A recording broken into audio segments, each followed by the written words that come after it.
She thought I would smile, sign the paper, and spend the rest of my life raising another man's child. Everyone in that hospital room expected me to play my role. The proud husband, the grateful father. The nurse held out the clipboard. Her mother stood guard by the window.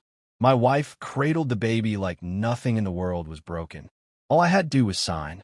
But instead, I put the pen down, looked them dead in the eye, and said one sentence that turned the entire room silent. We're not signing anything until we get the test. And that was the moment everything exploded. Before I tell you how that single sentence destroyed 6 years of marriage and exposed a truth no one was ready for, make sure you subscribe, hit like, and comment below if you've ever watched someone underestimate the wrong man. Now let me tell you how it all began. My name is Alan Brooks, born and raised in East Texas, where respect isn't given, it's earned. For 15 years, I worked offshore in the Gulf. Engineering jobs that shook your bones, swallowed weeks of your life, and paid you just enough to believe the sacrifice meant something back home. 6 years married, a modest house outside Houston, a Chevy Silverado in the driveway, Saturday cookouts, cold beer, neighborly smiles. From the outside, it looked solid, stable, picture perfect, but sometimes the most dangerous cracks are the ones you don't see until the foundation gives way. The night she told me she was pregnant was supposed to be beautiful. Leftover roast in the oven, soft music playing, a quiet evening. She handed me a pale blue gift box.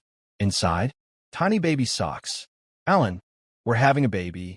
For a second, my world stopped. Not in fear, in awe. We had talked about starting a family for years, but never took the leap. And suddenly, there was our future wrapped in cotton. I pulled her close. I believed her. I trusted her. Too completely. Because trust can blind a man faster than love ever could. It didn't happen all at once. It was subtle. Late meetings. Phone calls she stepped outside to take. Her boss's name showing up in stories more often than before. Miles Carter. Always casual. Always harmless. Always explained just enough to smooth it over. And every time my instincts whispered something wasn't right, I silenced them. Because love isn't love if you interrogate every shadow. Or at least, that's what I told myself. Fast forward 9 months. The baby arrives. The nurse sets the birth certificate beside the bed, already filled out with my name. All that's left is my signature. But as I reach for the pen, every late night, every strange silence, every time Miles' name came up, they lined up in my mind like soldiers. I set the pen down. Not yet. We wait for the test. Silence. Her mother exploded first. How dare you? Your wife just gave birth. My mother didn't speak. She just watched. Hannah whispered my name like it was a warning. But I didn't raise my voice. I didn't accuse. I just said, if there's nothing to hide, the test won't matter. That was the crack. And everyone felt it. That night, I left the hospital and called a lawyer. Not to fight, just to prepare. The next day, my phone buzzed. An old offshore buddy, Brian Walker. Alan, we need to talk. It's about Miles.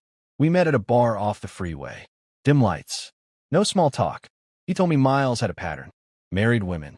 Husbands who traveled. Bragging like he'd never be caught. And suddenly, my suspicion wasn't paranoia. It was a pattern. When the DNA results arrived, the envelope felt heavier than it should have. I didn't open it alone. I drove to Donna's house. Hannah was there with the baby. My mother stood near the doorway. I opened it. One line mattered.